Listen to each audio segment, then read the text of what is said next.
Okay. So I can edit out stuff. Like, I try not to say my son's name to keep him confidential, but I also try I won't say his name. It's okay if you do, because I can edit it out. But Yeah. I try to be open and vulnerable, and just if there's anything that you say that you're like, oh, I really don't want that out there, like I want my anonymity, let me know and I'll get rid of it. Okay. It's a little bit awkward, but I want it to be natural, so we don't have to talk about all this stuff. Like if you want to go off topic or I just thought I better keep myself a little bit focused. No, I'd love for it to be organic and flow wherever you want it to go. Honestly. Okay.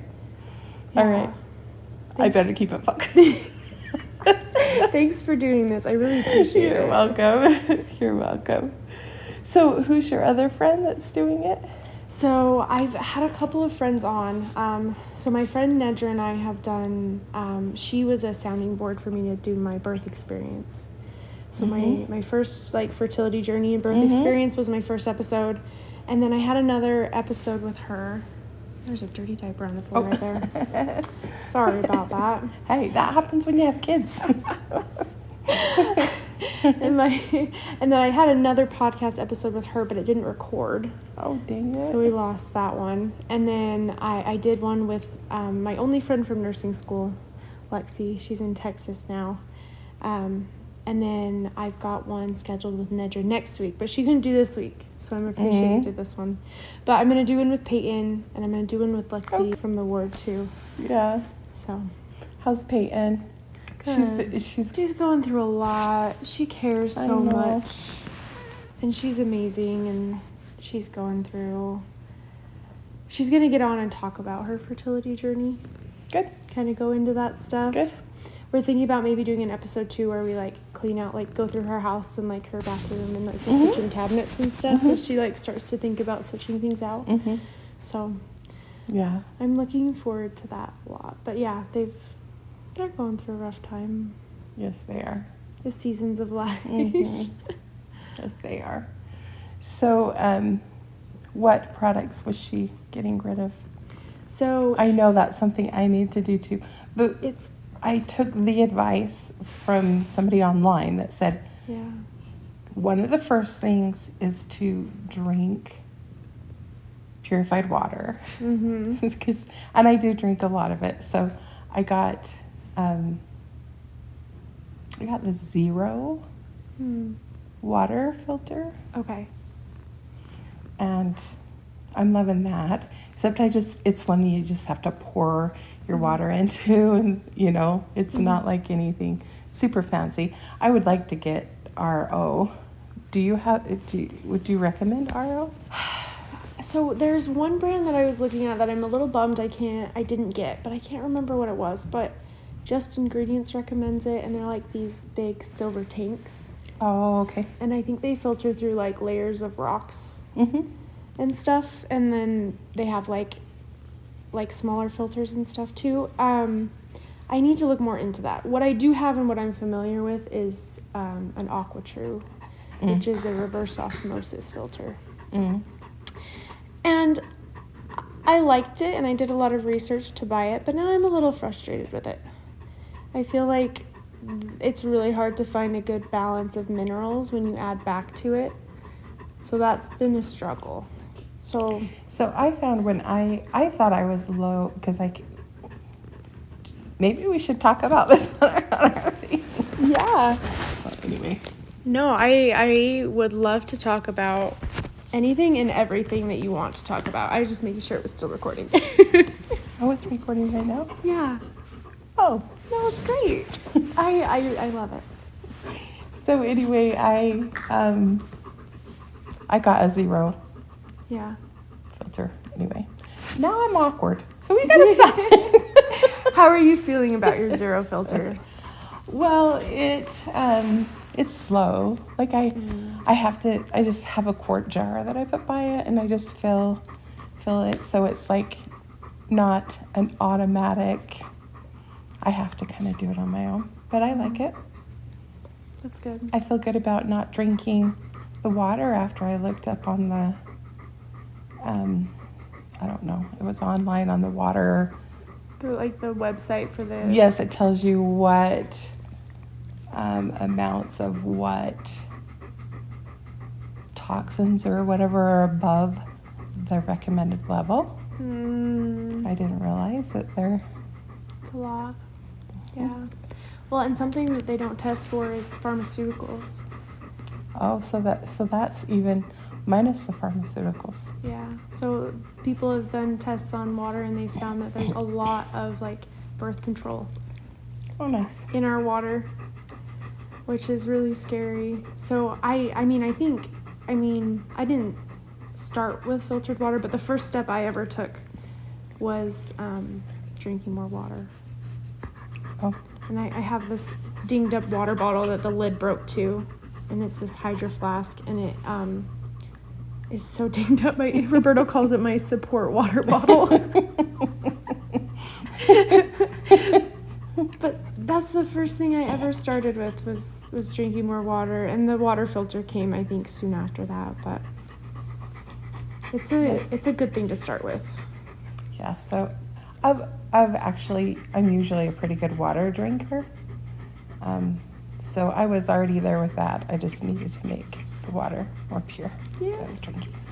That's a great step. Well, and you're doing your rebounder. Are you liking that now that you've kind of gotten through that like detox stuff? Yes. So the first day that I jumped on it, and I read that rebounding for 10 minutes equals the same amount of exercise of running for 30. I don't know if it's true or not, but so I'm like, 10 minutes. I can do 10 minutes. Thought I was going to die. So it was hard. It's hard. Yeah. But that first day I was achy, felt like I had the flu. And I'm like, this is so weird. But I've had that experience before when I've done intense exercise. So I didn't know if it was something with my body or, Yeah.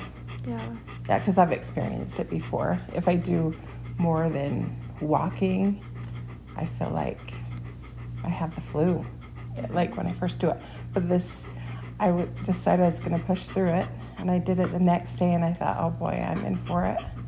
And I wasn't as achy the second day.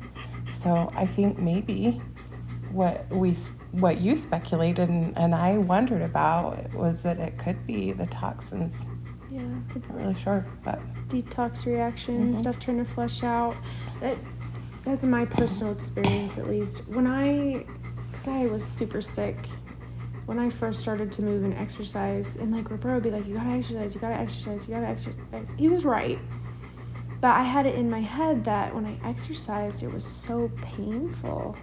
So I think I had like a detox reaction thing going on top of like it aggravating my nerve damage stuff, because my nerve damage is right along like the lymph system. It's all those little small nerves. And so anytime anyone talks about exercise and flu-like symptoms and like detox, it immediately brings me back to that experience. And it went away after I did several detoxes. Oh, okay. And I still feel it pop up like when my lymph system's a little slow. But I've really noticed that in myself. So that's always what I think of. Mm-hmm. Yeah, and I wondered if it was, and then I thought, I read something about how some people are just more sensitive to lactic acid, and I didn't know if that was it, but I feel relieved that I don't feel like that every time I exercise now.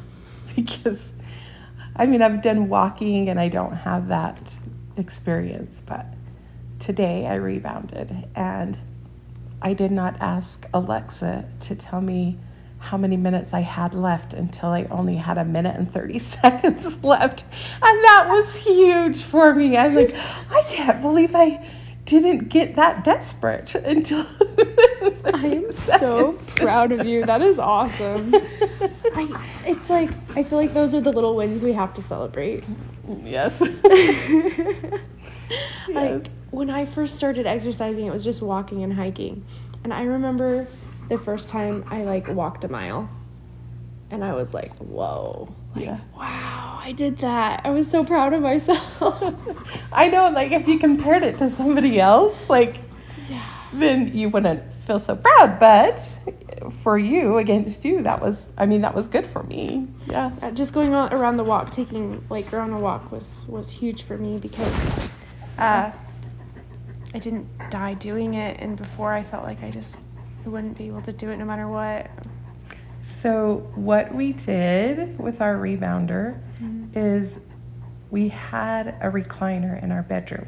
Mm-hmm. And it had been there when my mom lived with me and I cared for my mom.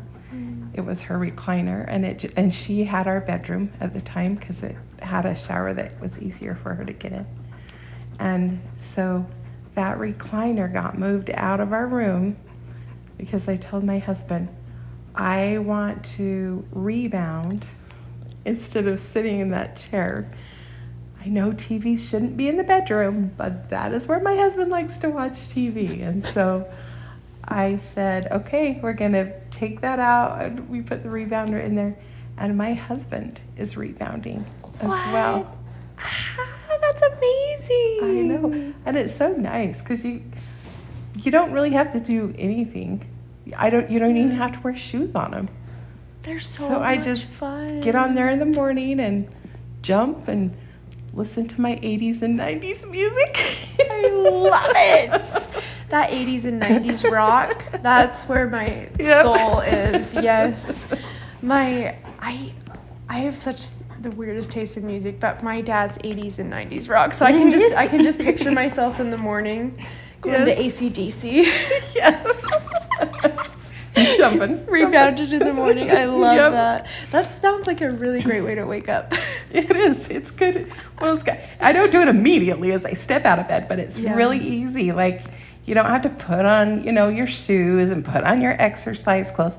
Even though I do. I mean, I got to use some support. Yeah. Jumping on the trampoline. But besides that, I could, just get on and go. That's awesome. Yeah. So how long have you been doing that for? When did I text you? I think it's been It's like months. a week and a half. Okay. Yeah. Okay. And I decided to do it every other day. The second day I did it, when I just first started, back into being serious about it, I was like, oh my gosh, it's harder the second day. And then I jumped again after that. It still felt about like at 5 minutes, I was like, Alexa, how much time on the timer? It was like 4 minutes, almost 5 minutes. But I skipped and I jumped today, and that was just so amazing to see that I had gotten stronger. In fact, when the timer went off, I was like, I could probably go another 5 minutes. But I didn't because I had to get to work. So That's awesome. I love that. I remember you reached out to me, it had to be a couple months ago, about my rebounder. yes. Yeah, and so I was thinking all the way back then. But yeah, you have to celebrate those little wins. I got a concussion recently, so I was in the best habit of using it. So I was probably not like for a ton, like probably like a minute to 3 minutes like every day. I was jumping on it, but I got a concussion and I tried to bounce on it with Jay, and it was like, no, we're not doing so that. I had to wait. I bet I can imagine that hurt. I had to wait 2 weeks. Well, I waited 2 weeks and then I just started doing it again. I realized how out of the habit I got so fast. So now I'm so much harder to get into the good habits. Yes. Than to get out of them. It is. It really is. And there's something that I was reading online forever ago when I first started my health journey, and it really stuck with me. It was talking about like the amount of time it takes to create a habit. And I think it was 4 weeks. I had to do this for 4 weeks. But with it getting easier, it's really not that bad. Yeah. Like, I can fit 10 minutes in there. I'm going to try to do strength training for just a short period of time in the morning. Yeah. I feel like that's the hardest thing, is like fitting it in when it's convenient. Like when you don't have to go somewhere after you've been all sweaty and like, or, realizing, okay, I exercise and then I probably need a shower. So I feel that just too. fitting it in. Well, I'm still dressed in my volleyball knee pads from this morning. I do that the Brookside ward has that volleyball group that I do Monday and Wednesday mornings, but I've been really consistent with that, minus my concussion weeks. It's probably been maybe almost 6 months since I started going. And it's honestly been the most consistent exercise outside of like walking. And I did really good swimming while I was pregnant, but I really need to work on strength training. I fail at that really bad. I've really liked on my rebounder because I will hold on to that bar. My bar, I feel like it's a little bit higher. And I can do like, leg lifts or different things so I can focus on my legs or just do a lot with my arm movement and feel like I'm doing toning as well. But I was going to try to do a little bit of low weight training on the days that I don't rebound. But. Yeah, I think that's a good goal. For me, I'm trying to get at least 1 day of weightlifting in, I think is what I need to do. Because I've been focusing on like trying to get like 2, 3, 4 days in, and I fail, and then I get so bogged down in the fact that I didn't do what I planned to do that I just don't do it at all. And I need to just get over that and just do it, even if it's just 1 day a week. I'm trying to do more strength training with weights, but it's hard to get a good workout routine, especially when you don't like it. Like the rebounding for like 3 minutes a day, I really enjoy. And I could do it for longer. Maybe that's what I should do. Try to include longer. You're inspiring me. I'll try 10 minutes. Yeah, it makes me feel so good to know like that I heard it's like running 30 minutes. I'm like, I can do 10 minutes. But it is more intense than even running. Yeah, I believe you. Yeah. For me, at 52. I'm like, I can't believe when I was a kid that I would jump like all afternoon. Like, didn't feel like anything. Now jumping on a trampoline is exercise. But I wonder, so like for me, swimming, I probably swam like 1 to 3 times a week when I was pregnant. I've found that I can't do that when I have a kid because he'll drown. Yes, absolutely. Unless I have someone else there. I know, and swimming's supposed to be so good for you. Yeah. But I actually did water aerobics for quite some time when I was the caretaker for my mom. That was kind of my time. Yeah. I love being in the pool because it feels so good if you have an achy body. Like my joints, I don't even know if it's my joints or my muscles that ache, but it just feels so good. And it's good strength training. But the drawback with that is the pool was in Springville and I'd have to come back home before I'd go to Provo to work, and it just didn't work. And I didn't like getting ready in their bathroom. It was kind of yucky. Not yucky, but it's a public locker room. Yeah, it is a little yucky. I feel that. Yeah. Especially when you have to like get ready for the whole day. Like it's one thing to just get ready to get into your car and go home, but to be at work I understand that. Yeah, I wish I had my own pool. Yeah, me too. And then I might do it every day because I love it. Then I really don't want to do pool maintenance though. No. No. One of my moms did water aerobics when I was a teenager, and I went with her a couple times, and I remember doing it. It was fun. I think that for me, like I like swimming laps and I like doing diving training. But it's really hard to do when you have a kid, and also the Springville thing. Like that 25 minute drive is no joke. No, it doesn't seem like it, but it is. When you have to go there and back, and then it's 40 minutes. That's 40 minutes in the morning, and then you have to get ready and go back the same way you came back. And well, for me, getting someone in the car, having someone with if you have a kid. I mean, I don't even have a kid. It's still a lot. Yeah. But it's just if I just want my own bathroom to get ready in it. I feel that. And then you have to wash off the chlorine Yeah. And then how it affects your hair and different things. So I probably could get one of those cap things. And I didn't. I never did. I have one of those cap things, and it still doesn't work as great, honestly. Yeah. If I like put like conditioner in my hair and then put the cap on, I feel like it works better. But I feel like then I have to put something in my hair before I do it. It's just another step. Yeah. But yeah, I feel that. All right. So I'm really excited to answer your questions, but I do want to say that I am no expert and that I might say something wrong or not have the right information, and that I'm gonna do my best. Okay. Okay.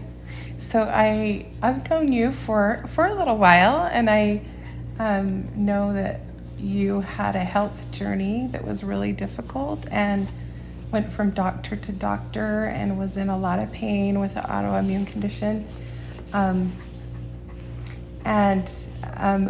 Because I've known you a little bit closer, I know how much you study into everything that you have had to help yourself, getting to a point where you went from being bedbound to living an active life and having a darling little boy. So thank you. I really appreciate that. So and since I've known you, I've tried to pick your brain all the time. I know. So, but I have really wanted to work on my microbiome, and I've heard that there are like health conditions or different things that can occur due to an unhealthy microbiome in my gut. So what do you know about that? Okay, so 70% of our immune system is our gut interacting with what goes through it and then telling our brain what's going on. It's huge. Our gut is our second brain, and it is the tactile sense that the brain has to tell the body what to do and where to go. And microbiome dysfunction is so real. And let me just tell you how real it is from this personal experience that's going on right now. Have you noticed my son's bow legs? Mm-hmm. They're pretty bad. Mm-hmm.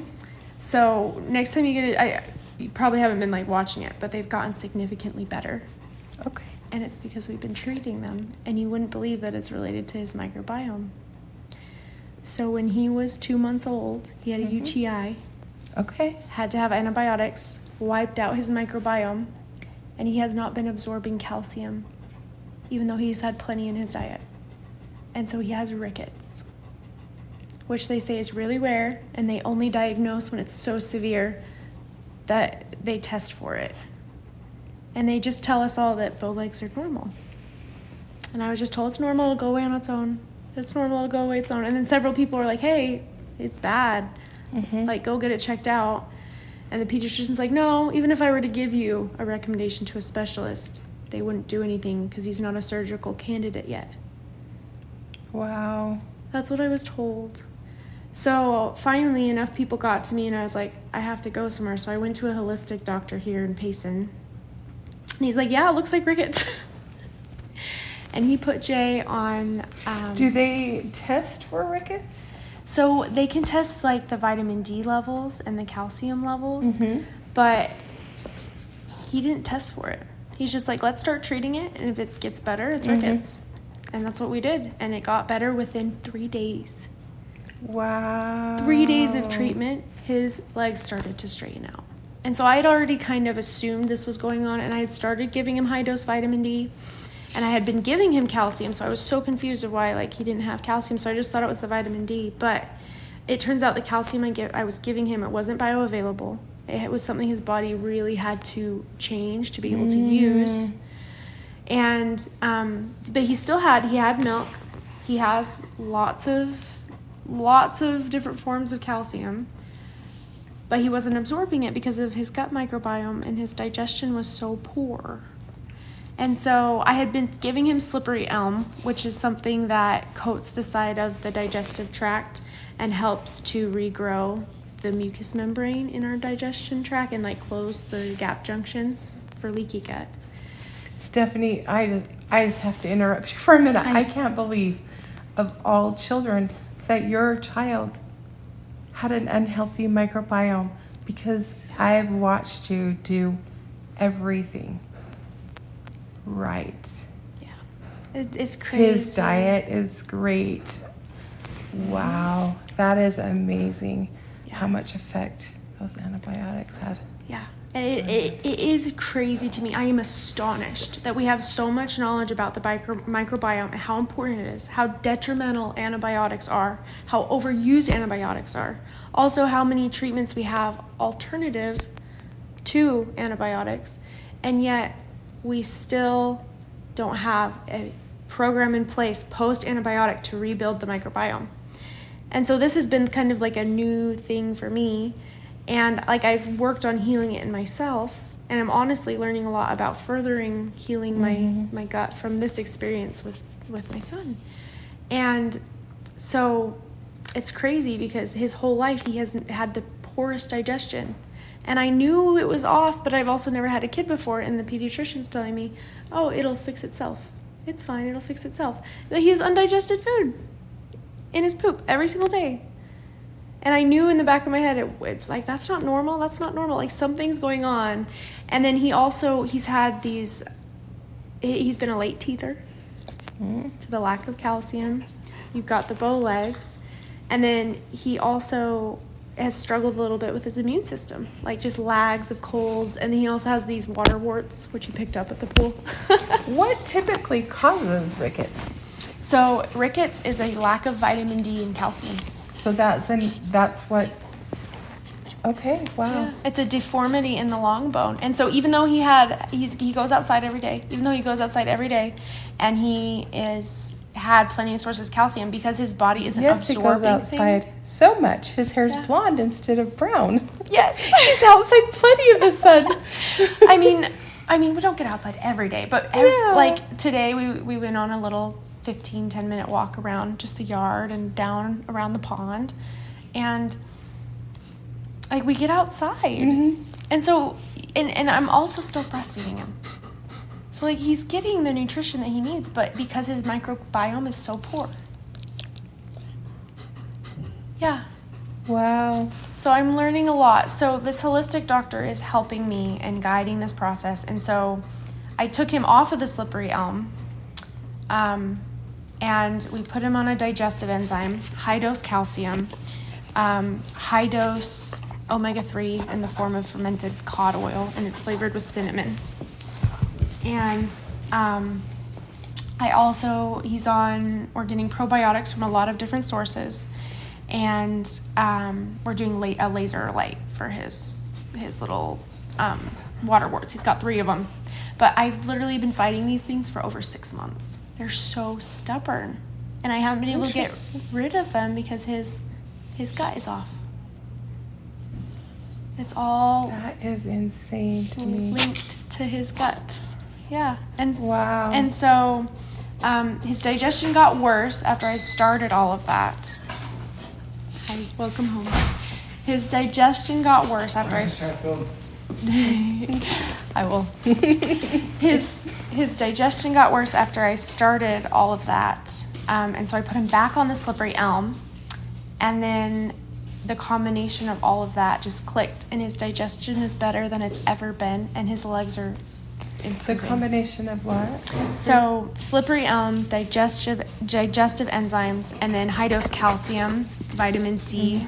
It's a bioavailable calcium, vitamin C, and omega-3s. Wow. And then lots of probiotic sources trying to build up that gut microbiome that he's just been depleted in. So that brings me to another question. Yeah. What is, if someone doesn't like fish, what supplement is best to get omega-3? So this one that I bought, I really like the ingredients on it because it's literally just fermented cod oil and cinnamon, and I don't think it tastes very bad. Okay. But there's this brand called Brawlings that the doctor recommended. that I'm going to see, and he recommended it because it tastes so good. Okay. And it's What's the brand name? It's Brawlings. Okay. BRAULINE', I think. And you have to refrigerate it, but it is so basically if you have a omega-3 supplement, if it's not refrigerated, it's probably not the best quality. But the Brawlings one, it has a couple of ingredients in it I'm not a huge fan of, which is why I went with the cinnamon fermented cod oil one instead. But the doctor didn't have a problem with the ingredients. He's just like, take it. So he recommends it for with adults. omega-3s, then you hear about like making sure that it doesn't have the toxins that can commonly be found in fish. Yeah. How do you know? I mean, how do you find one that, or is that not something that should be, that is as much of a concern as you, I don't know, everything I think that I hear, I want to do it perfectly, and I don't want to add more toxins to my body, but is that something that should be enough of a concern that we should look into that? Or I haven't heard enough on it, so I don't know if I can speak to if it's a huge concern. The way that I have approached supplements is by finding a brand that I trust. So, I don't know a lot about that Brawlings, but that doctor does, and he recommends it a lot. So, I don't know. I'm leaning towards trusting him. Yes, yeah. Because he's helped me so much. I liked the look of this one when I looked at it. I liked that it didn't have additive ingredients. I liked that they didn't know exactly what was in a dose because it's natural and the doses vary. I like that it was sourced and that I could look up a lot about the company. So I think it just depends on the company, and then you find companies that then you feel work for you and then you trust them.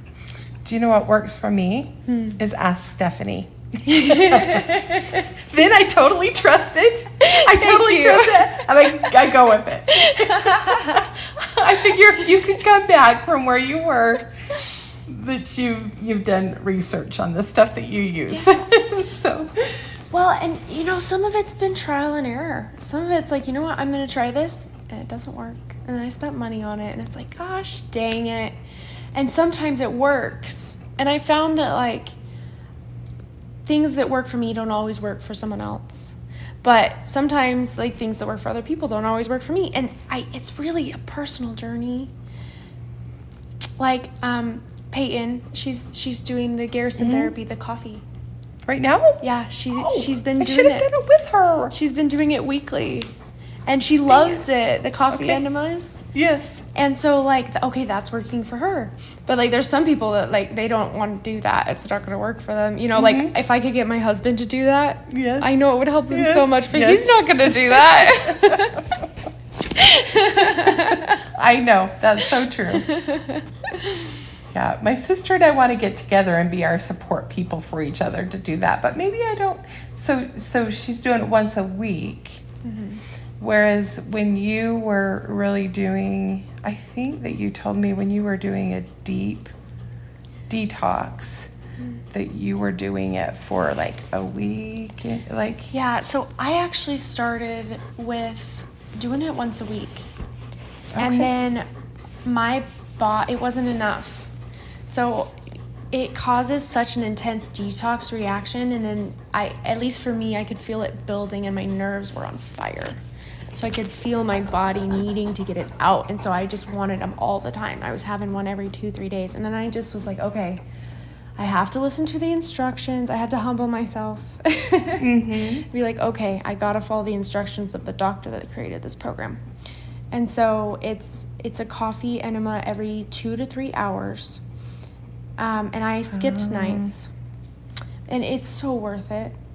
So just dedicate for how long? The time to do it if your body really needs it. So it's a coffee enema for every 2 to 3 hours for 1 to 2 days, and then you feel your body needing it. You'll feel it needing it, and then you spend the next 2 to 3 days doing it as much as your body needs it. So it could be every 4 or 5 hours, and you just kind of go as much as your body needs. So I would say it's a 3-day minimum, week maximum process. Probably 4 or 5 days to be safe. But it literally was such a complete, thorough detox. I had worms coming out of me. When I say legit worms, like thick, I have pictures of these thick worms that came out of me. What were they? Where would you have gotten them? So, holy cow. The more I learn about like detoxing and parasites, the more I learn that we all have parasites, and it's a root cause of a lot of our problems, and we don't diagnose them here in the United States. It's like we've completely erased them from our knowledge base. And we say it only happens in third world countries, but it's so not true.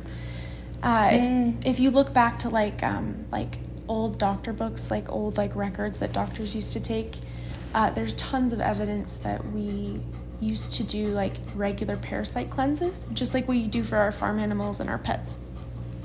And we don't do that anymore. Interesting.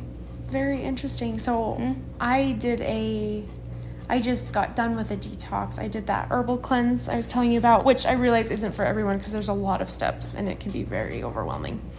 I'm willing to do it. I just have to have it written out for me because my memory's like this long.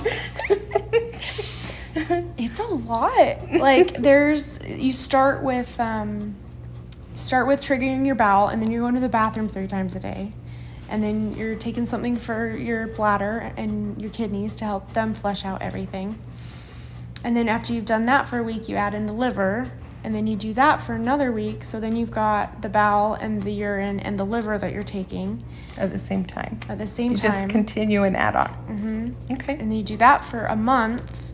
And then you add in the bloodstream one. And the bloodstream one takes everything out of the cells. And then it's flushed through. And so a good detox focuses on exit pathways. So when I started this journey, I made a lot of mistakes. One of the mistakes I did was trying ozone therapy. And I'm not saying that ozone therapy doesn't work for some people. I think it really, really helps some people. But when I went in, my exit pathways were so closed off. Like, just an example is I would get in a sauna, and I would sit in a sauna for the max amount of time I could stay in the infrared sauna at the max temperature was like 40 minutes. And that was pushing it for me. And I would only start sweating at the last like 5-10 minutes. So sweating is a detox pathway. So I'm a good sweater. That's a good thing. That's a good thing. Oh, that's good. Yeah. Now I can get in the sauna and I can sweat right away. I can go to volleyball in the morning and I wear my sweater. That is interesting. On purpose to try to sweat, but my detox pathways were so shut down and closed off that I wouldn't sweat. And so I was also super constipated. I had a really bad, and I am still working on that, and I'm really proud to say that I'm regular. Yes! That is an achievement.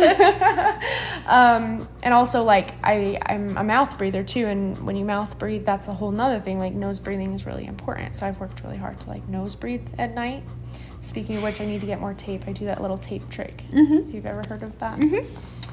But, I need to get more tape for a long time. Yeah. What kind of tape do you use for your tape? Taping your mouth. Yeah, I just use like surgical tape that you get at Walmart. Okay. Yeah. And I just put a little strip and it works so well. And sorry, I just want to make sure that this is recording, so it's going to cut us off. So I was talking about detox pathways and ozone therapy. So I went in and my detox pathways were so closed off, and ozone therapy, they take, have you heard of it? So maybe I don't know that for this reason. Go ahead. So they withdrew my blood and then they put in ozone into the bag. So they injected ozone into the bag and shook it up. And what happened is the blood went from dark red to really, really bright. Okay. And so what happened is the oxygen separated. So it's basically oxygen, but with an extra molecule. And so the extra molecule exited off and was gas. Mm-hmm. And then the ozone hyperoxygenated the blood, and then they put it back into my body. Okay. And so the whole point is to it's like the same premise of a hyperbaric oxygen chamber. Hyperoxygenate the body so that it can get all of the things out and like detox. And I did that, and I ended up in the hospital for a week.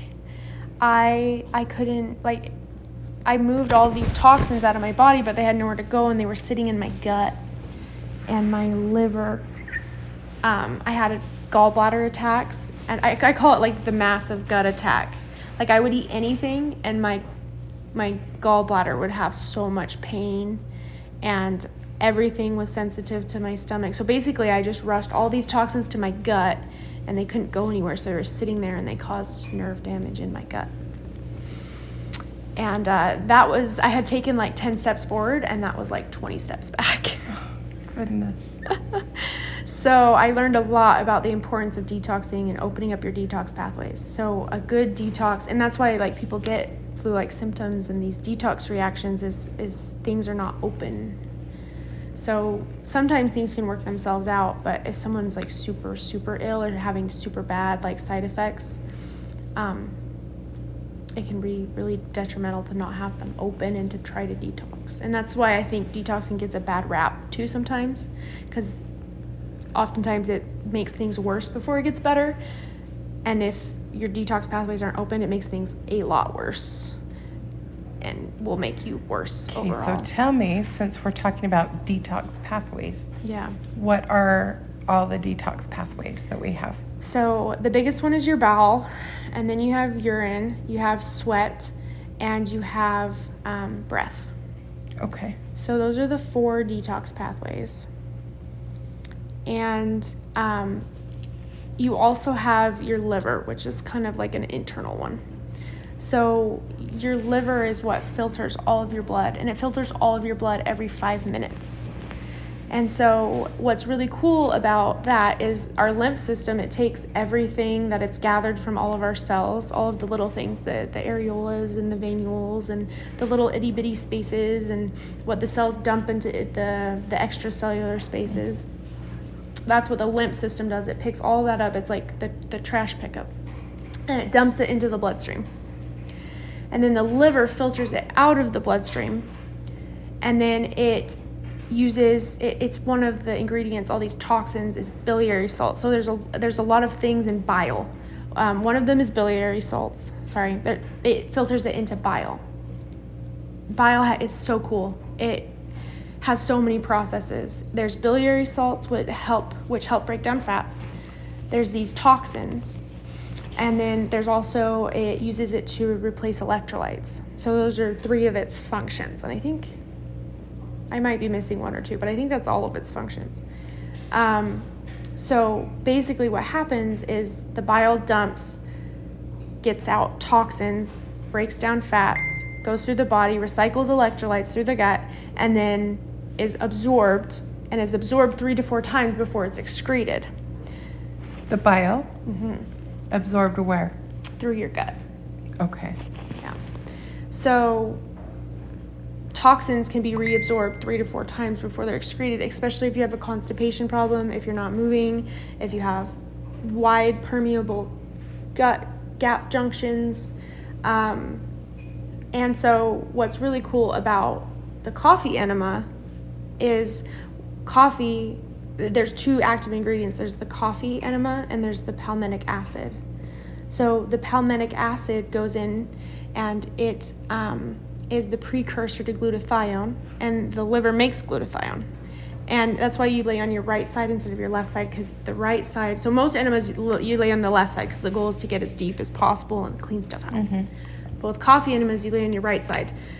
One, you don't want things going in too deep. You just want it to sit at the bottom and get absorbed into the portal system, which is those big veins that connect directly to the liver.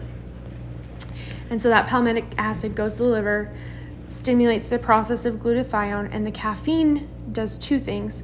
It vasodilates everything, opens everything up, causes all that bile and all those toxins to get dumped, and then it also scrubs the bile.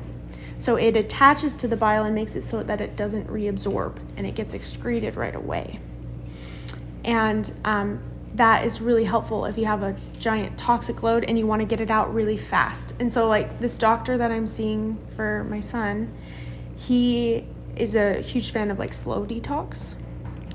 And I tend to agree that that's the best thing to do in like daily life. But if you're like chronically ill and you want rapid change, putting the work in to like go through a hard detox and get it out really fast, I cannot recommend highly enough. You want relief. Yeah. It changed my life.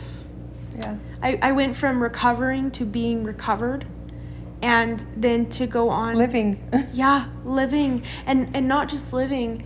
I had been so sick, I never thought I was going to be a mom. So to go from being in this state of recovery to then being so healthy and having such a healthy pregnancy, it was like such a shift in my life. So awesome. Changed my life. Yeah. Yeah. Can't recommend the Garrison therapy enough. And I didn't even follow the dietary protocols. I only followed the enema protocols. I ate meat and fat that entire time. Okay, so should we restart it? Let me see how much time we got on the... It looks like we're still good. We're good for like a while. Oh, okay. And I'm in no rush also. Okay. So as long as you want to chat, I'm down. So, what did you just say? It triggered a question for me. You said diet. that the diet. So that is one of my questions. I am like one of those people like, okay, if I'm going to do this, I got it. I'm type A personality, unfortunately. Fortunately and unfortunately. But do you have to be eating like a perfectly clean diet and when you're detoxing, or can you detox even if you're not eating like everything that's perfectly healthy? And That's a really great question. I also think it's a loaded question. okay. And the reason I think it's a little bit loaded is because I think a lot of people, they want like the results. At least me, when I first started this, I wanted so badly to eat all the crap. And I would still do it and I would hurt myself. And I got to the point where I got so committed to not doing it. And I went on a super restrictive diet for like a year and a half. I didn't eat processed sugar.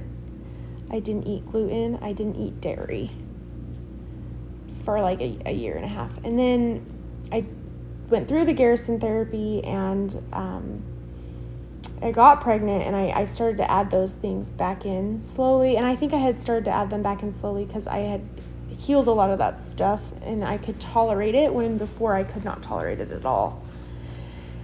And on my personal journey, as I've gone in and I've tried to add in like some of the crap, like experimented with soda, like experimented with pizza, experimented with like, more processed foods, I've found that I'm super hypersensitive to them. And so, like, I'll take a sip of soda and I regret it. Wow.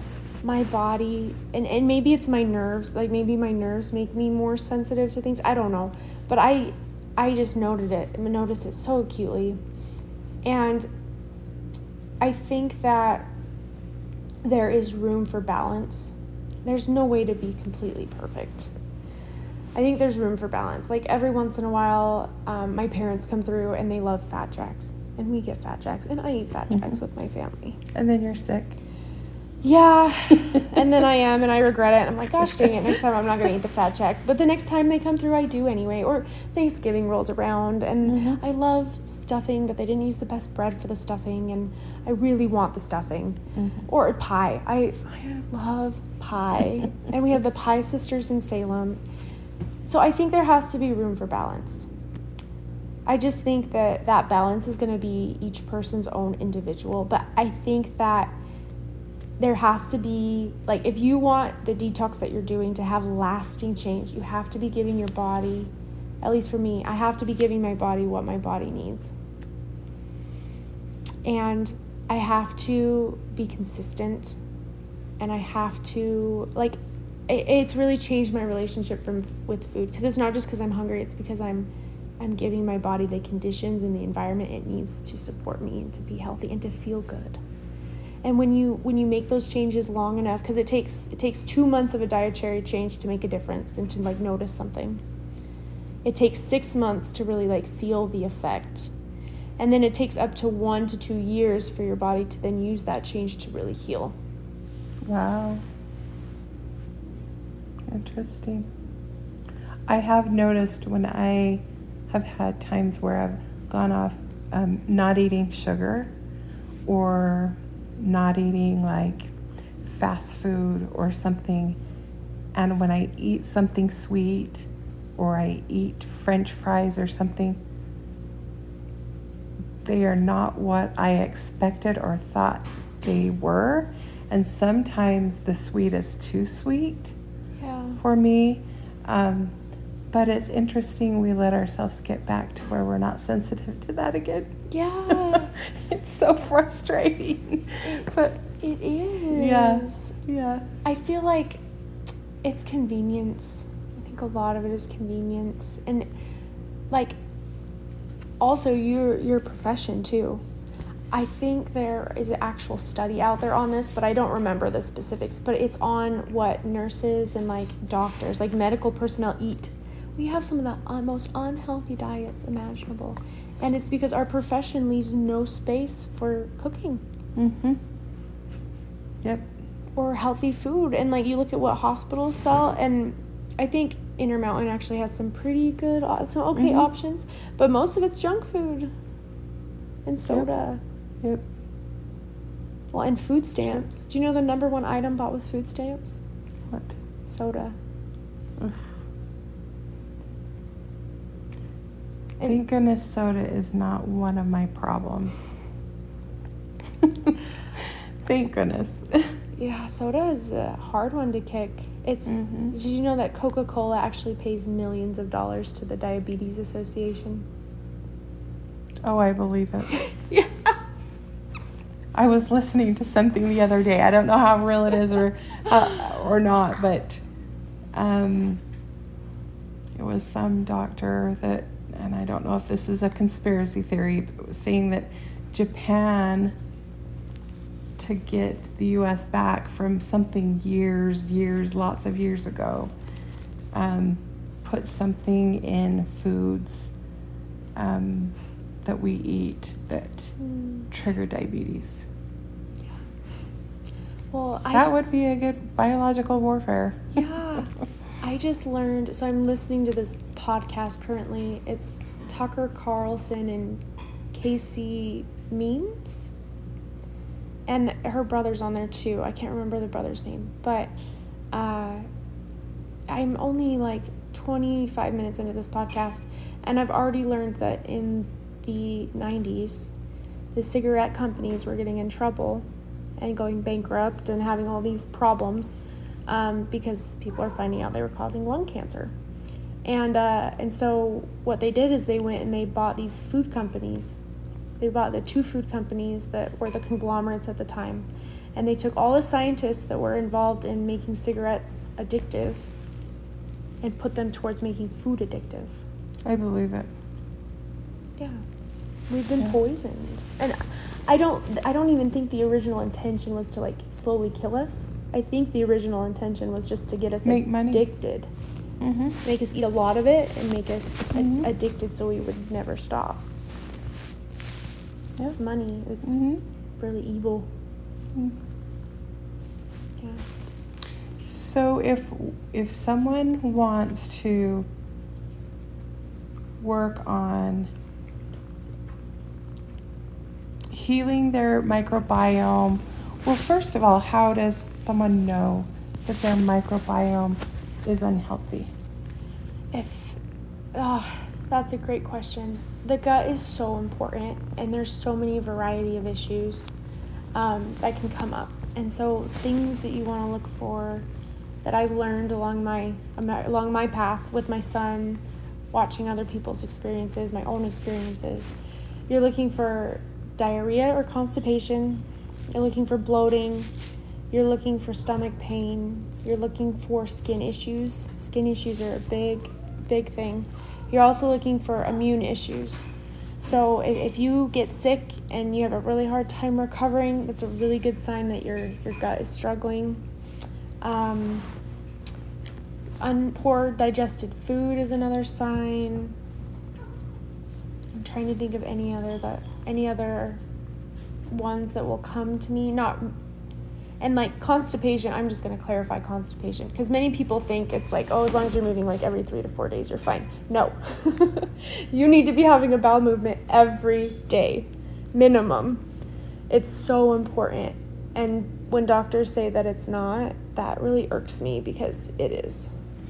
So for someone who's having 3 or 4 bowel movements a day, could that be a negative? Could that be an indicator that their microbiome's not healthy? Yes. So it depends on the kind of movement. If you're going 3 to 4 times a day and it's like solid, well-formed stool, you're probably fine. But if you're going 3 to 4 plus times a day and it's diarrhea and watery and undigested, your microbiome is struggling, and the cell lining of your gut, the mucus layer of your gut, is struggling. Yeah. So in that event, like with your son, you knew that he wasn't digesting well. Is digestive enzymes more important at first than building up the microbiome again? Or is it kind of that, do digestive enzymes do anything to prevent the microbiome from building and doing it on its own? So that was actually a question I posed to the doctor. I was like, how is this going to result in him not needing it anymore? Because the last thing I want is for my son to be stuck on a supplement for the rest of his life and absolutely need it. You know, the goal should be that we heal our bodies and we don't need things anymore, and we find a maintenance routine. And you let your body heal you. Yeah. And so when I asked this question, he said that's what the probiotic is for. So probiotics from various sources, and he described it as a seed. So when you're eating things that are pre and probiotic, it leaves like seeds for these different microbiome, these different bacteria in your gut to flourish and to grow and then to colonize. And so that's how we work on our microbiome, is eating a variety of food, and also like touching the world around us and dirt and grass, and eating. I've got like fermented red cabbage or beets or something in my fridge right now, and we've been doing raw milk, and we've been doing the yogurt that I buy has a pre and probiotic in it, and I've been trying to get like a new fermented thing every So are you fermenting, or you're buying them fermented? I'm buying them fermented, but I do want in my lifetime to accomplish fermentation. I am fermenting my own apple cider vinegar right now, but it's my first time fermenting anything, and it's been a very interesting process. So where are you getting your fermented food? So have you heard of Good Earth Market? Yeah, they've got a lot of fermented options. There's also the Real Salt. Their stores, they've got one in Springville now, and there's one in Orem, and they sell raw milk there, and then they also have some fermented stuff too. Okay, that is good to know. I've heard that fermented food is really good for you, for the probiotics in it. Yeah. I mean, you can buy a probiotic too, but I think what I've learned is that, like, I still have the same probiotic I bought for him when he had a UTI in the fridge, and we still haven't finished it. And it's because I stopped giving it to him because I felt like he was getting too much of the same strains. So I think just by trying like a different fermented, like a small jar of different fermented food, and like finishing that, I feel like we're going to be able to get more of a good solid benefit from base. Yeah. And I think for me, it's going to be a lifetime goal of just replenishing as much as I can and never stopping. I think there's so many layers to it, and just making it part of like daily life. Well, at some point, I guess, if we're working on our microbiome, at some point, hopefully our goal is to get it healthy.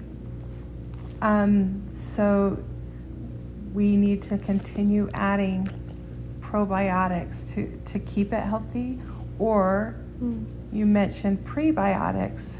Yeah. So what are prebiotics? So I might butcher this. I'm not 100% sure, but this is my understanding of it. So prebiotics are more of something that's going to help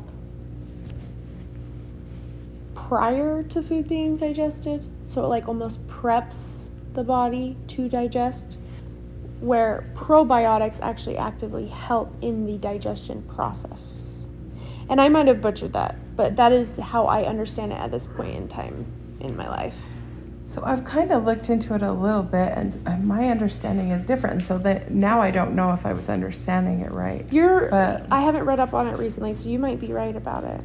I think it's like a lot of prebiotics are fibers, so different fibers, and that is what your microbiome likes to eat and what keeps it healthy and what it thrives on. Yeah. But maybe it's different. No, I think that actually is exactly along the lines of what I was saying. Oh, actually, okay. Is that it gets the gut ready, the microbiome. You just took it a step farther. It gets the microbiome ready and feeds the microbiome. Keeps it healthy and robust and Yeah, that makes 100% sense to me. So a while back, I really feel like I was on a good path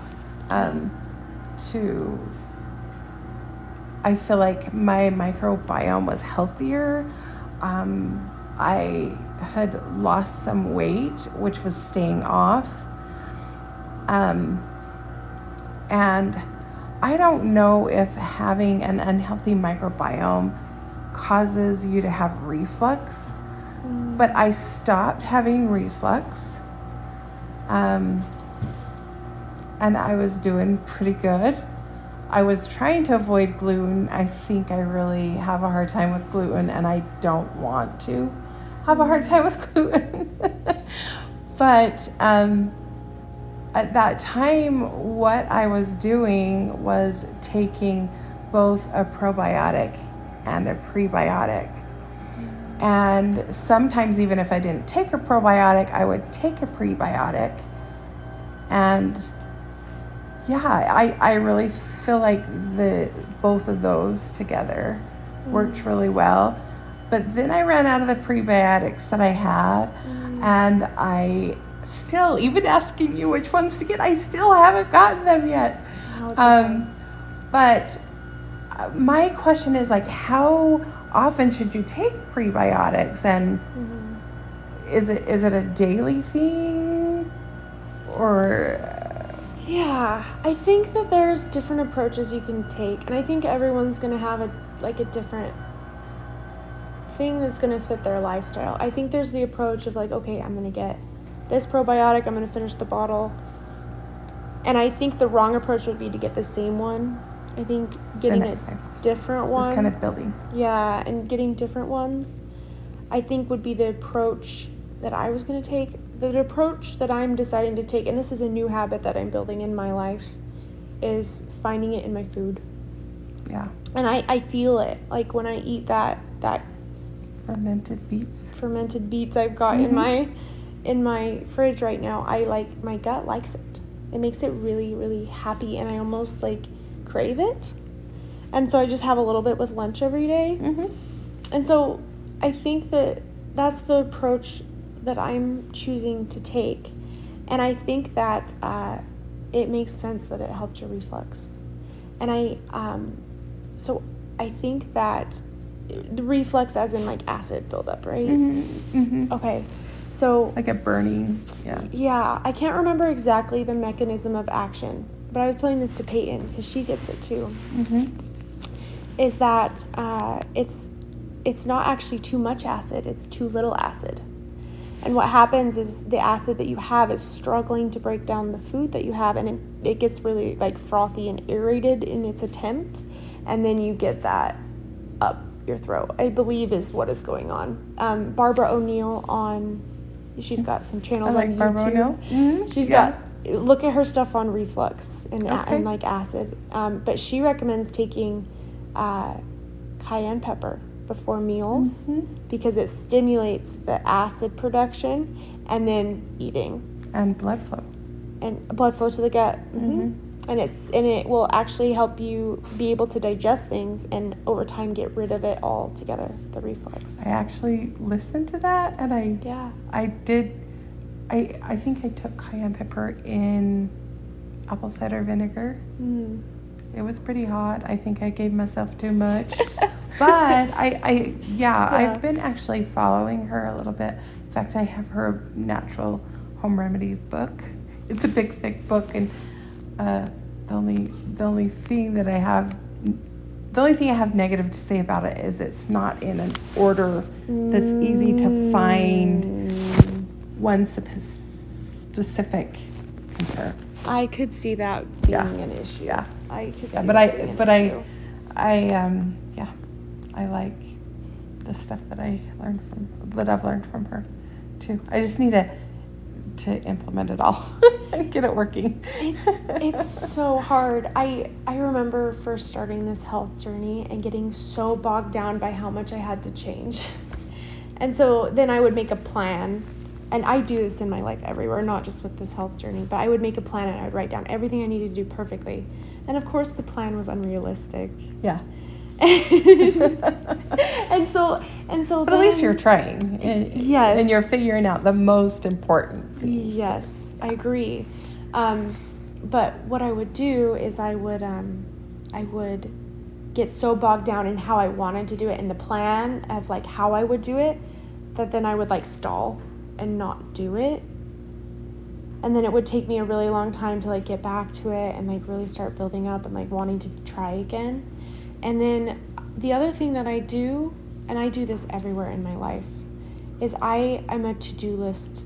I am a recovering to-do list addict is what I am. And I have all these plans of how I want to do things, like how I want to exercise and this perfect habit chart that I have to fill out perfectly and click all the stars, which is so unrealistic. But then when I don't achieve it, I've learned, I just did this program called Be You, and it's helped me really love myself. But one of the other things it's helped me realize is that I would use the perfect plan as a mask, and I would present myself very fake. And so I'd say, oh yeah, I do this, and this. And yeah, I'm trying to do those things, and I might do them sometimes, but I would present them as if I did them all the time perfectly. And it was very unrealistic and fake of me. Yes. So I'm recovering, but when I still do that, and I'm trying to catch myself doing that. And so for me, I finally found success in like starting and implementing these things when I just picked one thing and focused on one thing at a time. And try to get that perfected or as a habit. As a habit. Like just part of your life. Yes. Yes, please, go. Okay. I have been drinking. Okay, we're back. Okay, so if someone is wanting to just get started on maybe trying to clean some toxins out of their body, maybe whatever you talked about, opening the exit pathways and all of that, what would be the best thing to do to start that? I think that the best, first, and easiest thing to do is to drink more water. Okay. Drinking more water is in itself a detox because it helps flush things out of the body. It does help the digestive system. And so for someone who's like just starting and hasn't made any like big changes yet, drinking water is a great first step. If you're looking for like a more like advanced step after that, it depends on your resources. It's going to depend on your lifestyle. Breathing is a very, very, very good, cheap, affordable thing, and you would be surprised how much you can do with breathing, because like the Wim Hof method is a form itself of over-oxygenating your body. And so you can oxygenate your body by yourself for free. Yeah, I watched a guy, he talked about, like doing something, basically like his own mini hyperbaric. Yeah. With breathing. And since then, I haven't, well, for a while I tried it, and I can't even remember what it was then, but it's made me more aware of that we don't use our lungs to the fullest extent. So I really try to take deep breaths when I'm intentionally thinking about it and trying to do that belly breathing and open it all up but yeah, I need to learn more about that breathing. Yeah, I think those are all really great first steps, by the way. Like the intentional breathing throughout the day, you have no idea how huge that is. It really is. Like, people don't realize it, but you're saying belly breaths, and I'm sitting over here practicing my belly breaths. Yes. Because I do that too. I do intentional breathing, and I've actually geared mine more towards birth prep too. Mm-hmm. So I do like intentional birth prep with, I do like this hook breathing. That's a belly breathing. So I go. Mm-hmm. And I this training gave me a mantra. One of the things I learned for myself is I really hold on to the how of things rather than focusing on the end goal. Mm-hmm. And so my new mantra that I am going to incorporate into this breathing that I just got this last weekend is I flow, I let go, I attract, because I chase everything. Mm-hmm. And I'm also working on. You're getting some love from Nike. But yeah, breathing is huge. The Wim Hof method is honestly something I need to do more of. Wim Hof. Wim Hof, yeah. W. W-I-M. Okay. H-O-F-F, I think. There could be an H in there after the W. Somewhere. Okay. Maybe. Okay. I think it's just W-I-M, but I could be wrong. But his program, I wish he had more free content, but he's got some free content. But the knowledge of doing the breath and like how to do the breath is free. But then he has like apps that like help you track it and like help like walk you through the process, which is what he charges for. Okay. Oh. I'll be right back. Hello. So, ever since he started... This is your son? Yes, my son. Okay. Ever since he started the calcium supplement and like the regimen we've been doing for the rickets, he's been teething like crazy. So he's got like 4 teeth coming in right now. All at once. Yeah. Poor guy. Exactly. So I gave him some stuff for it. I've been giving him arnica. I don't know if you know what that is. It's a homeopathic remedy for pain. Mm-hmm. And they come in these like little sugar beads, and it works so well. So awesome. So I just gave him some of that, so we'll see if he needs me or not. So that brings me back to the a question that I had when you were talking about the calcium that you were giving him that was not bioavailable. Yes. What calcium was that, or is that is that something we need to be aware of? So we're not taking the same. So I think it's Dr. Christopher's Kid line. Okay. So it's an herbal supplement, and so it's honestly a really great supplement and a great supplement line if you're digesting and able to absorb and transform calcium into what you need. And I honestly thought I saw a difference when I was giving him the calcium, especially around when he was teething. Mm-hmm. But I just think that his gut just couldn't break down and process all of the things. So bioavailable, if it's bioavailable, the body can use it right away or in a couple steps. If it's not bioavailable, the body can't use it, or it's going to take a lot of steps for the body to be able to use it. Thanks for working with me. So detoxing and opening the air or the pathways. Yes. Okay. Of detox. So, my favorite way to open up the bowel is enema. Okay. But there's a lot of doctors that say not to do that because it actually can wipe out the microbiome. Okay. So there's some mixed information on that one. I think it could be a tool that maybe you don't do all the time or you don't need eventually. That is a good thing to do. There's herbal options. Dr. Barbara O'Neill, she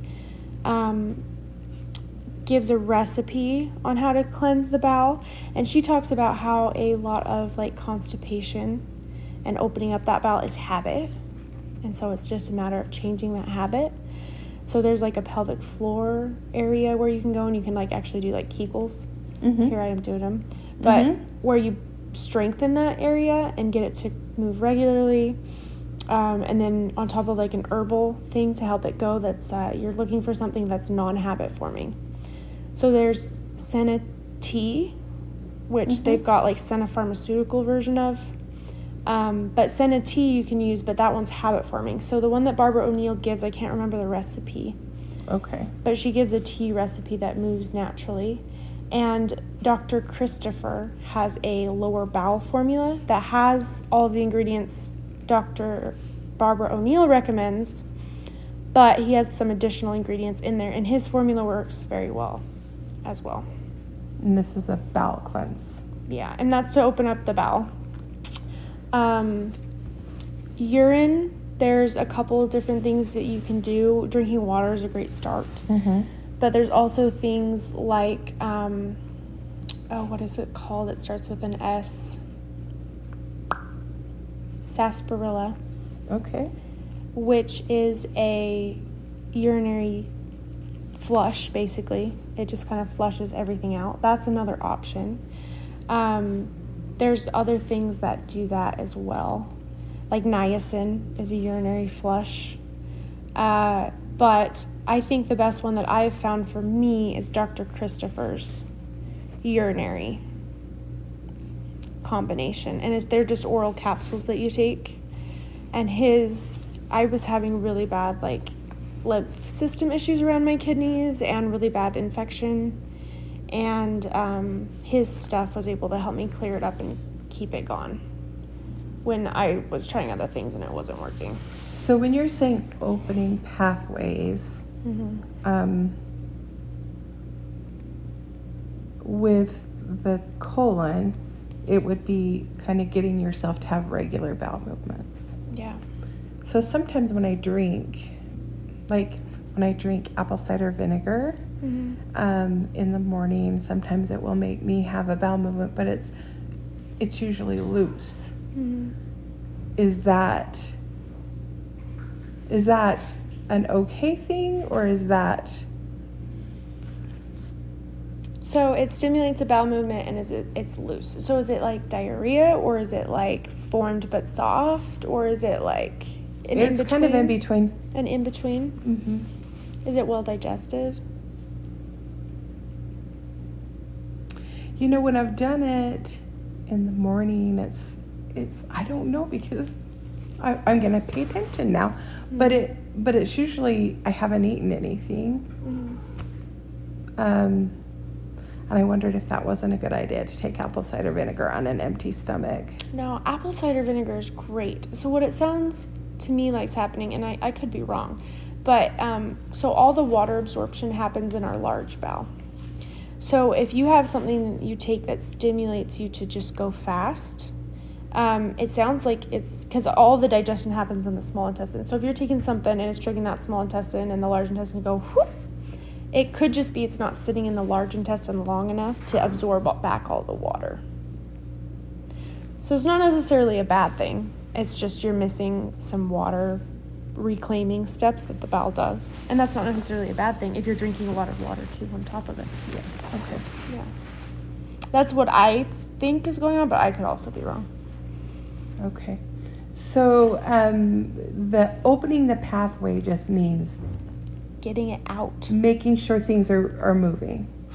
So like taking this tea, you would take it routinely and you would just expect to have normal bowel movements. Yep.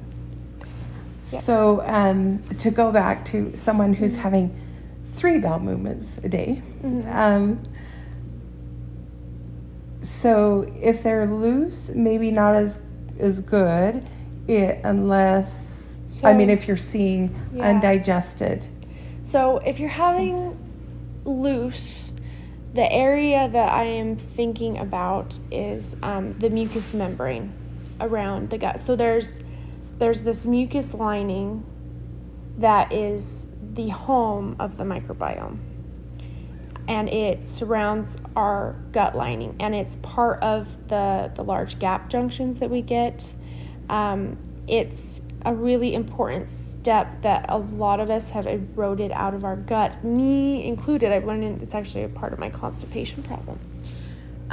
But basically, slippery elm is my go-to thing. Part of my gut issues are nerve damage too. But when I have a niece who has been on a lot of medications and they've really messed up her gut. And if her parents were to ask me the number one thing that I would recommend, it would be slippery elm. And her problem is she has loose all the time, especially around dairy or certain things trigger it. And I would recommend slippery elm. It's an herb and you can get it in a powder. And I just literally put a little bit on top of some water and I shoot it. You can get it in capsule form though too. And Dr. Christopher has a pre-capsulated form that I think has something additional in it. It's called Smooth Digestion. But I think it's cheaper to just buy as an herb. It's such a sought after herb. It's on the more expensive side. Interesting. Yeah. So if you're having loose bowel movements and solid bowel movements, as long as they're formed, that would be considered normal, right? Do we worry about color? It depends. If you're seeing a ton of green consistently, you're worried that you're not digesting certain things, or maybe you're eating certain things that your body's not digesting. Green is an interesting color that you don't really want to see because usually that green stuff is what your body needs. So if your body's not digesting things and taking out what it needs, we're concerned. The other ones are tarry, gray. If you're having a ton of that, it could be a bile issue, a liver issue. When you do the Garrison therapy, the coffee enema cleanse, you get that tarry type stool, and you expect that towards the end of it, because that's what you're doing is getting a lot of bile stuff going on. But there could be other issues that you might be concerned about if you see that. And then you don't want to see anything black or tarry, you're worried about bleeding if it's like that. And then I've noticed that my healthiest poops are paler. But I don't know if that has anything to do with it. So what about more yellow in color? Does that have anything to do with bile? That one doesn't have anything to do with bile that I'm aware of, but I would think more towards the green line of things. Okay. Is there something missing in the microbiome that's causing us to not absorb something specific?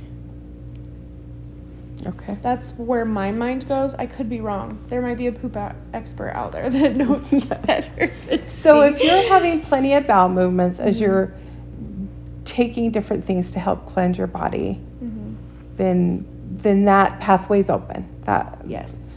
And with opening the urinary pathway, what are we working at this way? If you're urinating plenty, then does that mean it's open? Yes.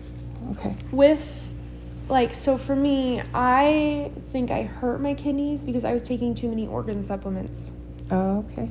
So, but I took high doses of organ supplements for probably 2 years.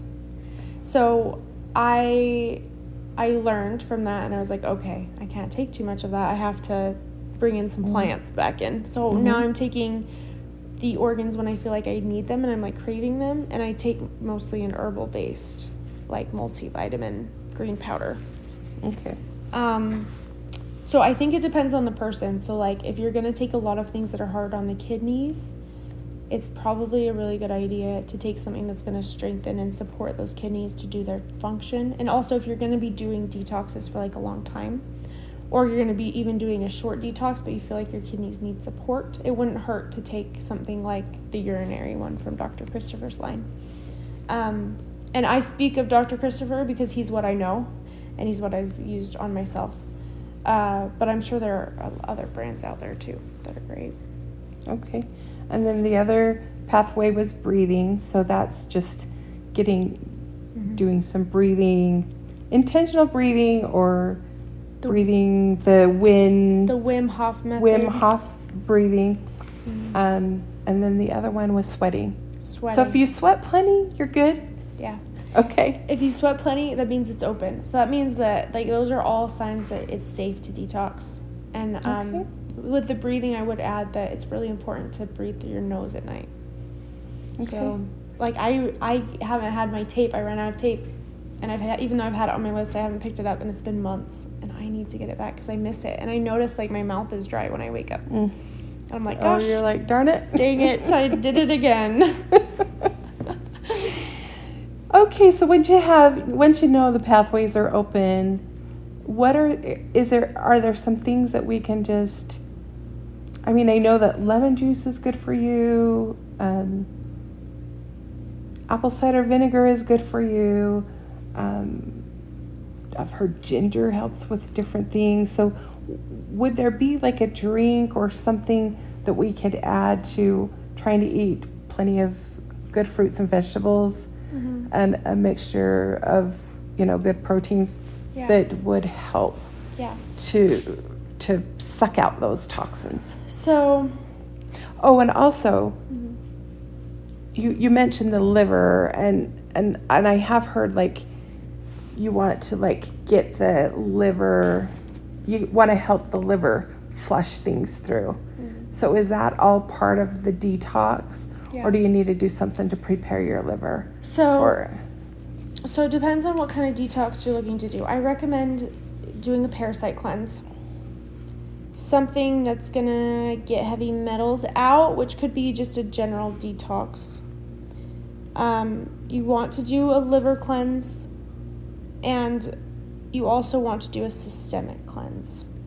And all of those things you want to do with your 4 pathways open. Okay. So with the parasite cleanse, I wish I had known this when I did the Garrison therapy for the first time, but I did the Garrison therapy, and I wish I had followed it up with an additional parasite cleanse.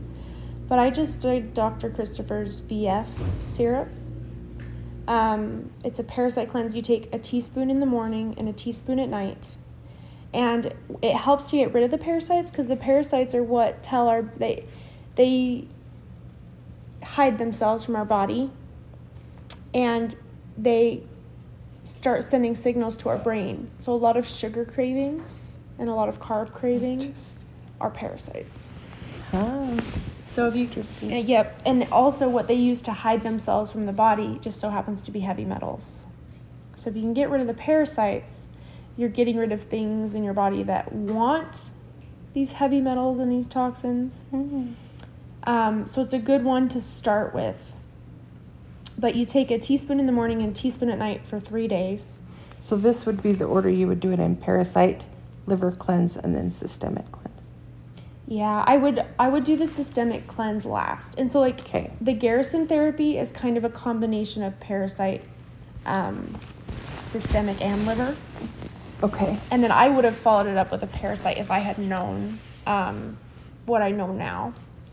But the parasite's a good one to start with. But you do that for 3 days, and then on the 4th day you take Senna-T and flush everything out. I did some enemas too when I did it, and then you rest for 3 or 4 days, and then you do it again. And then depending on how you feel, you rest for 3 or 4 days and you do it again. Okay. My mom is actually doing it. One of my moms is actually doing it right now. And she is the most intense sugar cravings. All she wants is sugar, and it's because they're dying off. and they're trying not to die. I had the same thing. All I wanted was sugar and carbs. Interesting. Yeah. So cool. So we were talking about this BU training, and you asked me why it's so hard for us to love ourselves. And we tell everybody else. We know. I mean, what you and I believe, we know that we are so valuable to our Savior that He died for us. Why can't we internalize that and accept ourselves and love ourselves like He does? Yeah. And for me, it's because I was carrying around these labels that came from a little girl who didn't see the big picture. These labels of I couldn't have a voice because my dad told me once that I shouldn't talk so much because it annoyed people. And rather than seeing, oh, he's overstimulated, he's got too much going on, he's just trying to give me advice on how to interact with people. But that little girl was shattered. Yeah. And so then that little girl felt like to fit in and to be loved and to be seen, she had to have no voice. Which is a huge part of why I've known about this podcast and wanting to have this podcast for 4 years, more than 4 years, 5 years. And I'm only starting it now because BU has given me my voice back. It's because I had this label of feeling like I was crazy because my parents went through a rough divorce, and because my mom has mental health issues, and because my dad used the word crazy. And sometimes he would call me that. And he didn't mean that I was actually crazy. He said, hey, you're having a lot of emotions right now, and you're a lot, and you're overstimulating me. And he did the best that he could. But we all of us, we have these little things that happen in our childhood that we couldn't understand the big picture, and we only experience them.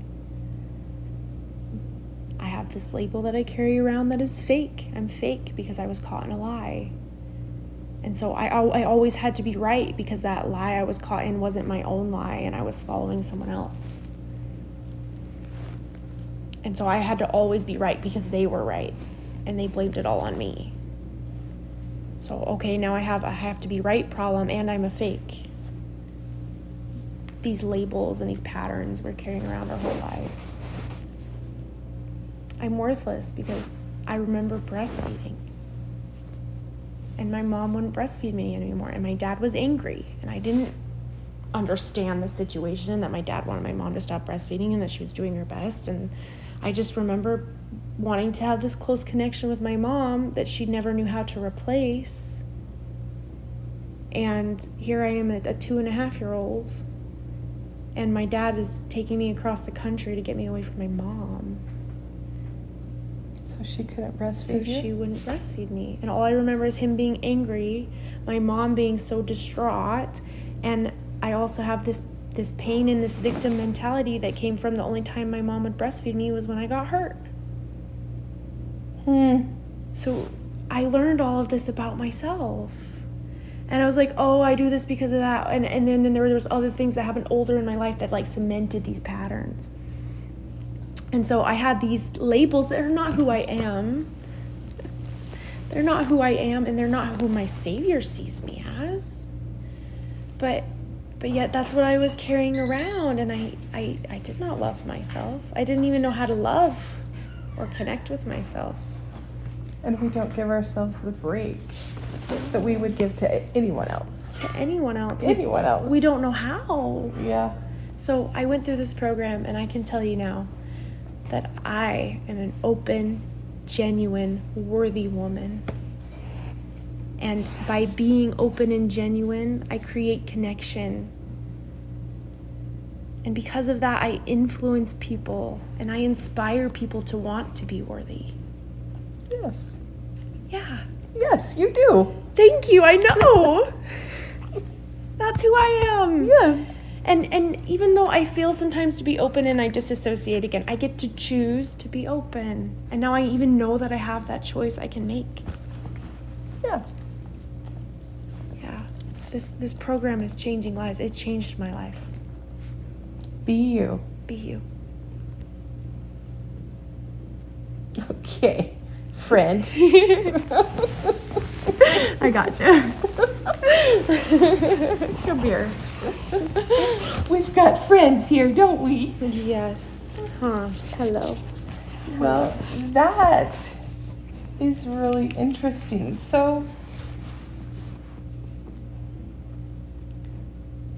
it makes me wonder why you hear of the ACE study. You've heard of the ACE study. Yeah. And we know that there's some people that are more sensitive to toxins. Mm-hmm.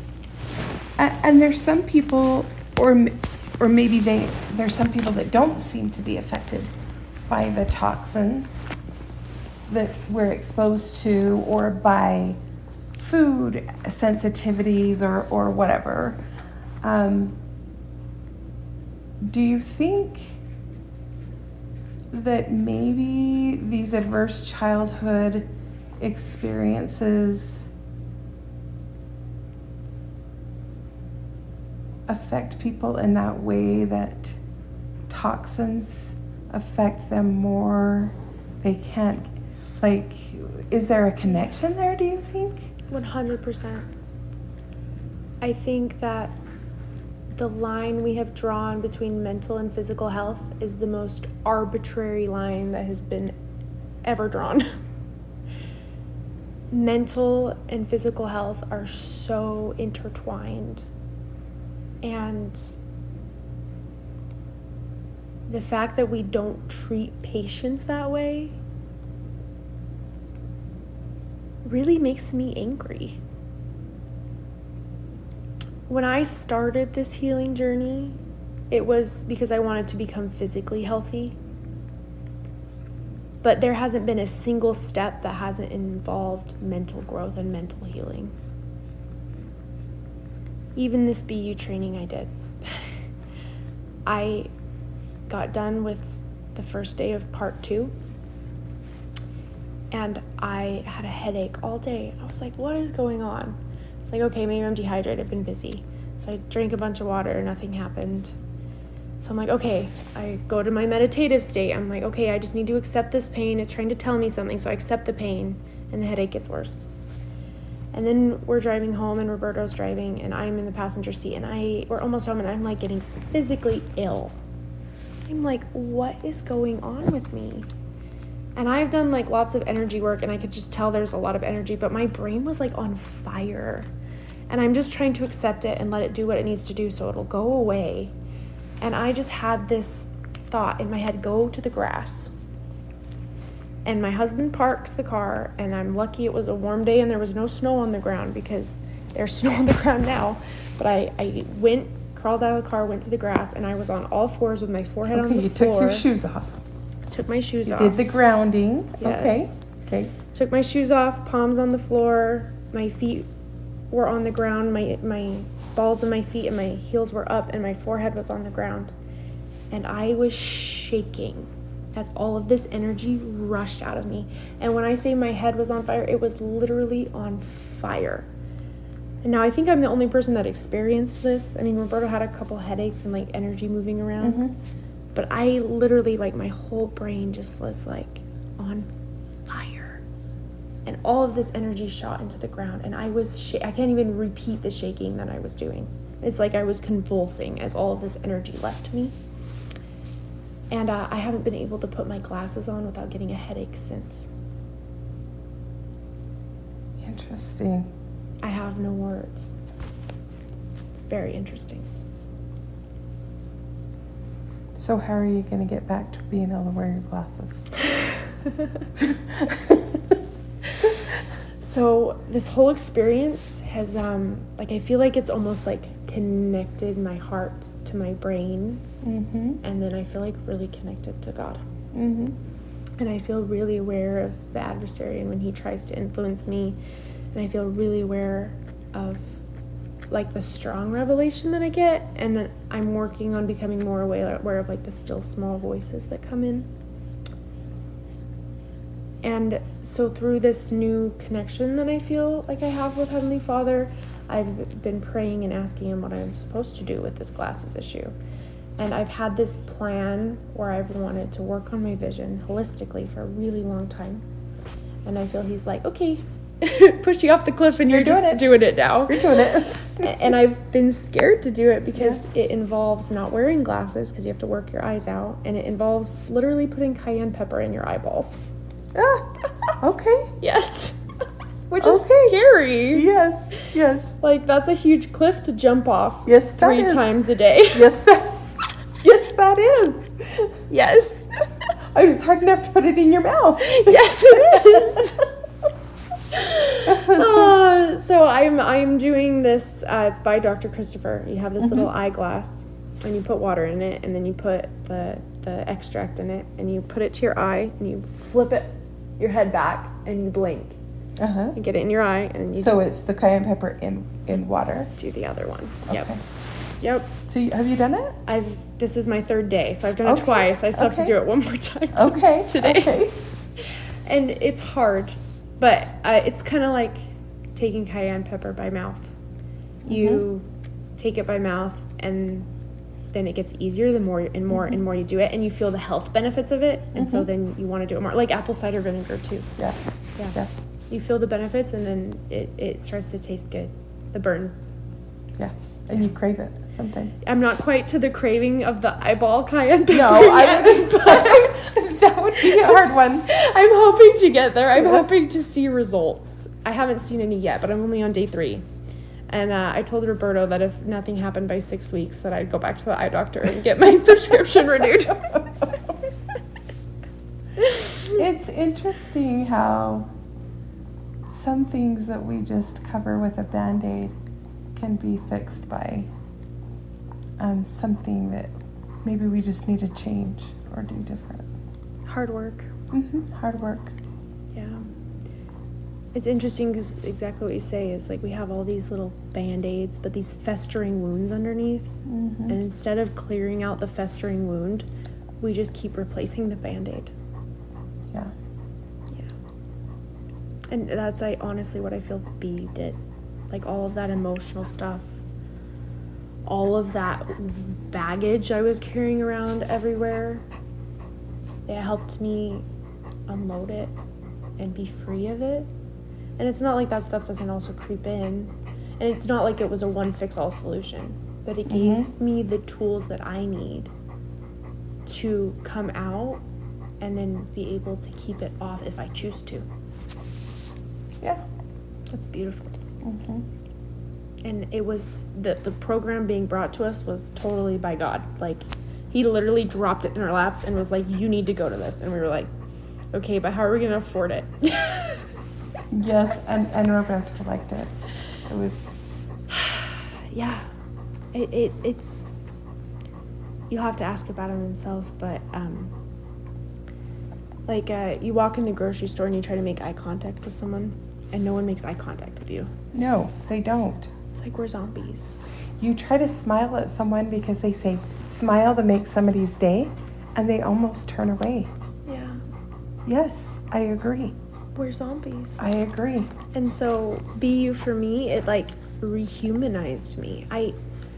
I didn't realize that I was walking around in life so disassociated, hiding behind all of this knowledge that I had gained, rather than really connecting with people. I don't know if you've noticed that, but I'm really trying to connect. And rather than just being like, oh, you have this issue, blah, blah, blah, blah, blah. Oh, you have this issue, it relates to me this way. This is the knowledge I know. And that's how I'm really going to connect and influence people. By connecting with myself first. I didn't even know how to connect with myself before this program. Interesting. Yeah. Yeah, a lot of it, I believe a lot of it is mental. And this sister that has dealt with so much abuse through her life,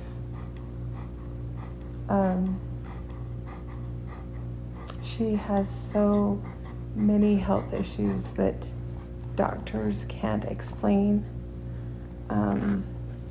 She looks up things and tries to diagnose herself to try to find some relief to it.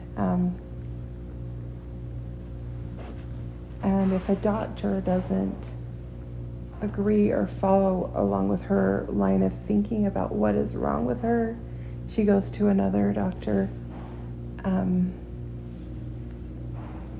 And I do wonder if a lot of the health issues she's dealing with is due to the abuse. I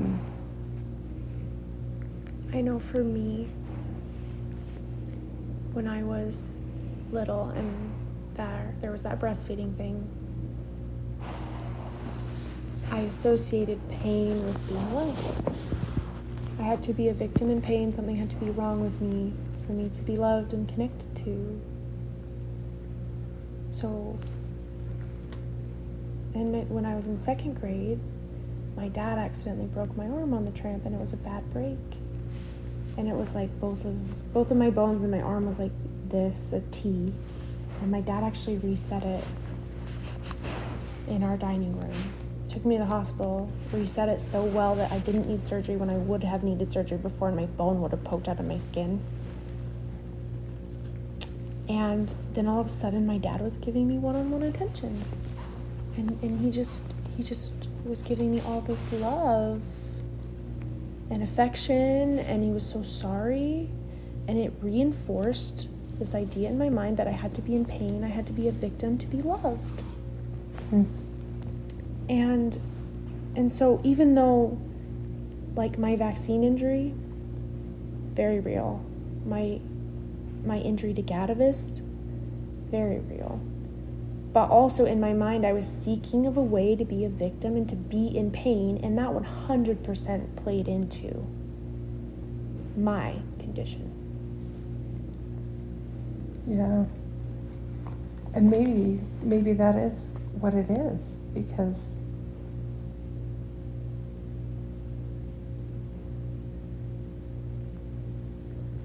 it is almost like she's having a hard time separating herself and staying away from her abuser. What do they call that? Stockholm syndrome? Stockholm syndrome.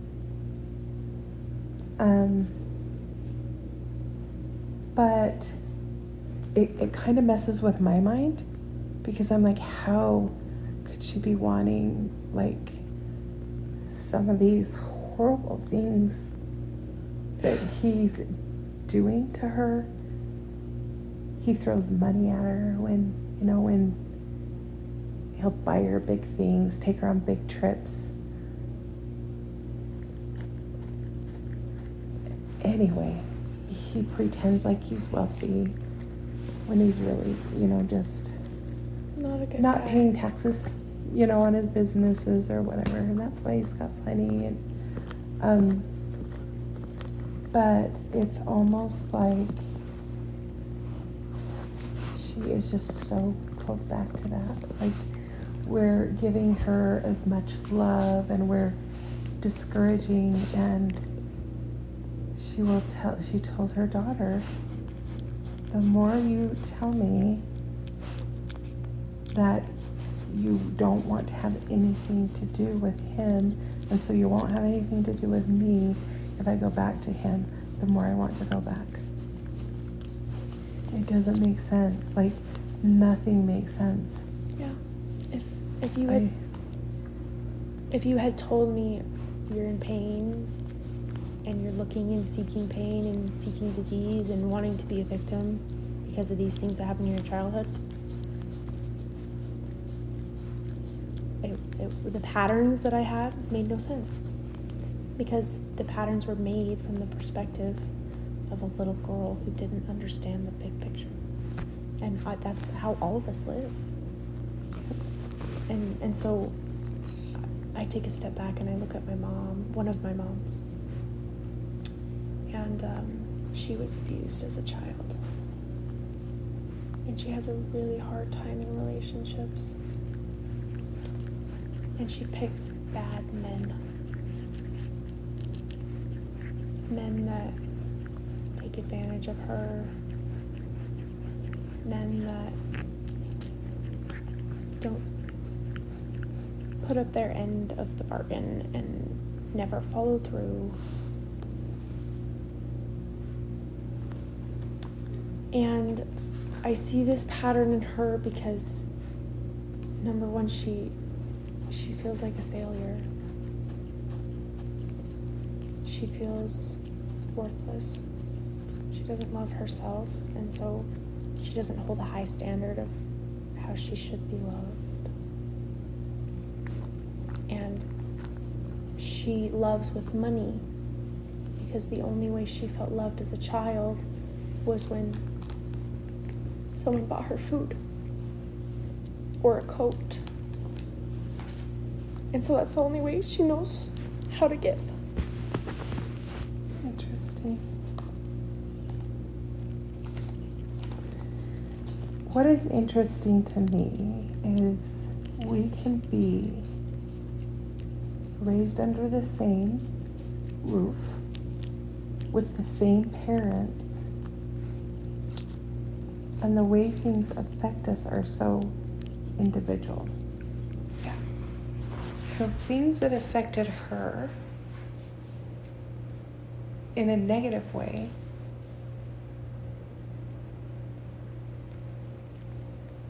I just blew off. But then there were things that happened to me, or not happened, just I experienced, Yeah. that I'm sure are more significant to me than her. But I just often wonder how we can have such different outcomes when we experience the same things, and you can scream at the top of your voice, not that I scream, but you feel like you want to say, just exactly what we're talking about. I sent a message to her today, this very same thing. You are better than, and you deserve better than that circumstance that you want to go back to. Yeah. You deserve better. She does. But the same thing that you talked about disassociating, or she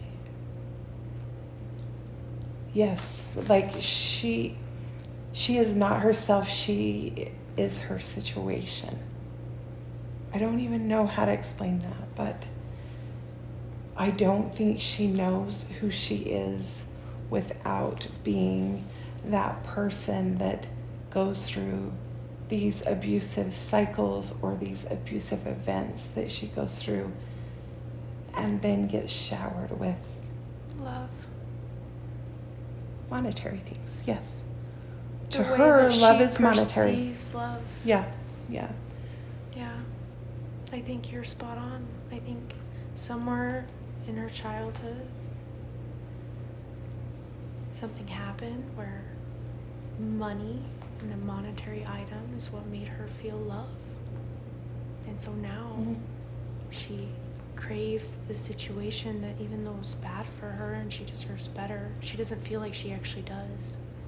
But she craves that thing that he gives her, that monetary value. You want to save him. She can only save herself. Yeah. Yeah. If she goes through this program, and if she puts even an inkling of work in, she will be able to see it and choose. Because she'll see a choice that she never knew she had, because she'll know herself. That she's okay. That she's okay. She's good inside. Yeah. Because I know that I'm good inside now. I can love myself and connect to myself and that little inner child. And I was never able to really do that before. So what is interesting is she is opposite of appearing insecure. She puts on a face as if she's got it all together. And you think she believes that she's wonderful and superior, and she's got a nice car. She's starved herself. She's got a skinny body. She tells you how beautiful people tell her she is. It's just so, like, it gets so jumbled in my mind. It's hard to understand, and from my point of view, I'm completely opposite. I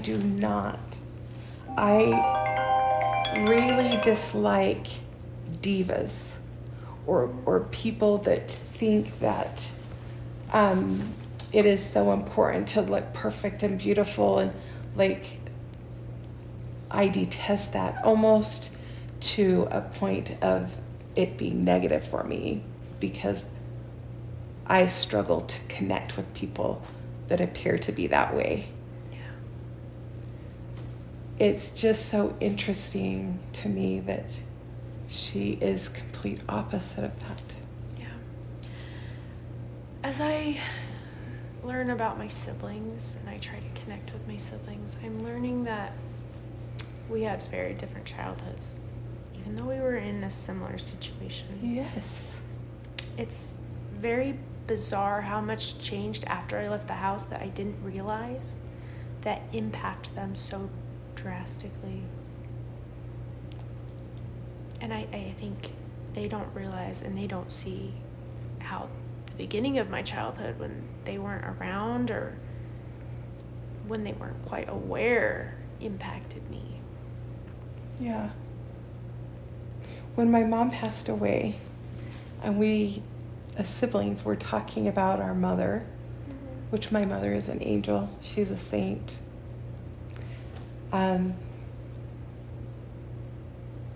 The things that they spoke of her, I was like, you were raised by a different mother than I was. Completely different mother. So, which makes sense. We do. We change as life goes on, as we get more tired. And as life, just kind of takes its toll on us. But this is a sister that's the closest to me. She's the one just younger than me. But we did, like, the same experiences that she had that I had was interpreted So different. Yeah. So when you're talking to a sibling who had such a different perspective that really affected them, it's hard to not discredit them. Yeah. When you say, oh, I didn't see it that way, and I didn't feel it that way. Yeah.